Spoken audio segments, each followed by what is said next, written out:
These are volume spacers. Also known as tokens, they're just pieces of plastic, but they're designed to give you the ability to quickly modify your mountain bike suspension. And today, I'm going to explain how they work, as well as how to easily install them at home. Now, before we get started, it's important to know that volume spacers are designed for use with air-sprung suspension.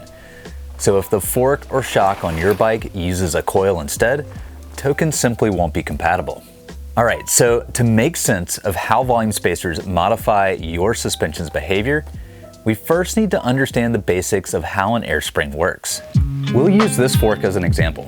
On this Fox 38, the air spring is located on the non-drive side fork leg. There's a valve here at the top where you can pump air into the fork. The air goes into what is known as a positive chamber. When you push down on the fork, the air inside of this chamber is compressed, creating resistance to the applied force. The more air you add, the more you increase that resistance.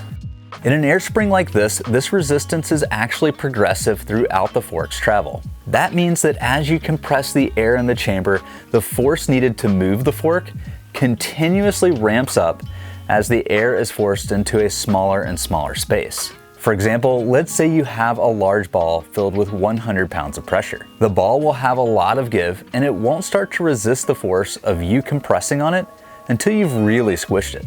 If you take a smaller ball and put in the same amount of air, you won't be able to squish it nearly as far before you feel equal resistance. Much the same as the ball example, the fork travels more easily at the beginning of its movement, which helps to absorb smaller bumps and chatter, giving you more traction and comfort. Now, when it comes to taking on bigger impacts, such as hard compression coming off of a drop, the fork becomes increasingly more and more firm. This gradual increase in resistance, known as the ramp up, is what prevents the fork from blowing straight through its travel and bottoming out abruptly. Now, there's other mechanisms at work inside of a shock to control the way this air spring operates, but for the purpose of keeping this video simple and straightforward, we're going to focus solely on how these volume spacers affect the behavior of this positive air chamber. To illustrate this, we're going to use a graph in which the horizontal axis represents the fork's range of travel, and the vertical axis here represents the amount of resistance the air pressure creates as we move through that travel. We now know that the more volume we have in the positive chamber, the slower the resistance will ramp up. The less volume we have, the faster the resistance increases. So back to these little pieces of plastic. All they are designed to do is to take up space inside the positive air spring, thereby reducing the volume and increasing the rate of resistance inside that chamber while being compressed. The more of these you add, the more progressive that rate becomes.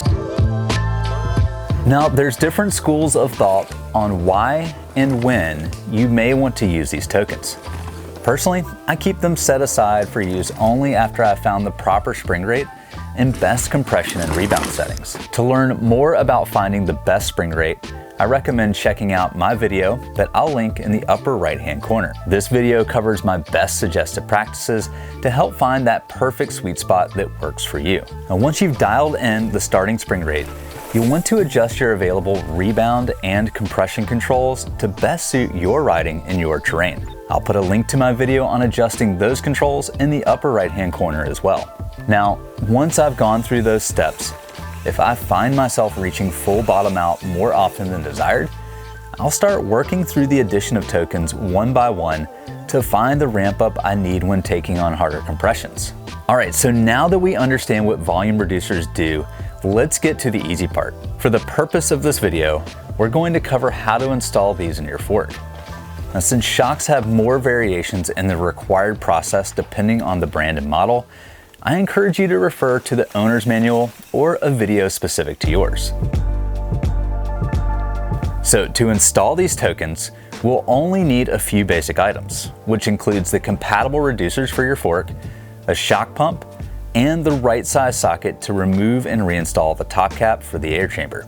Now, one important thing to note here is that the interface on the top cap is shallow, and you'll want to use a non-chamfered socket to avoid rounding out and damaging those edges. To get started, you first need to remove the air from your fork. It's important to release all of the pressure since you'll be opening this chamber to add the tokens. And once you've released all of that pressure, you can unscrew the top cap with the socket. With the top cap removed, you'll see right away just how many, if any, tokens are already installed. Now these Fox tokens use a simple snap-on interface, whereas RockShox, for example, uses a threaded style. Both are pretty obvious and straightforward though. Once you add or remove the desired tokens, you're ready to reinstall the top cap. Now be mindful of this step though. I always check the threads for any possible grit that needs to be removed, and I'm very careful to ensure I'm not cross-threading the assembly. It can be a pretty costly repair if you damage and strip these threads. Now, once my top cap is back on good and snug, it's time to start adding air back into the chamber. The last important bit to note here is that you'll want to cycle the fork a bit to equalize the negative and positive air chambers.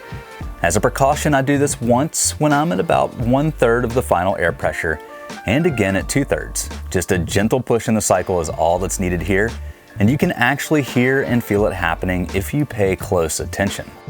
If you're adding tokens, it'll take slightly less pressure to achieve the same sag.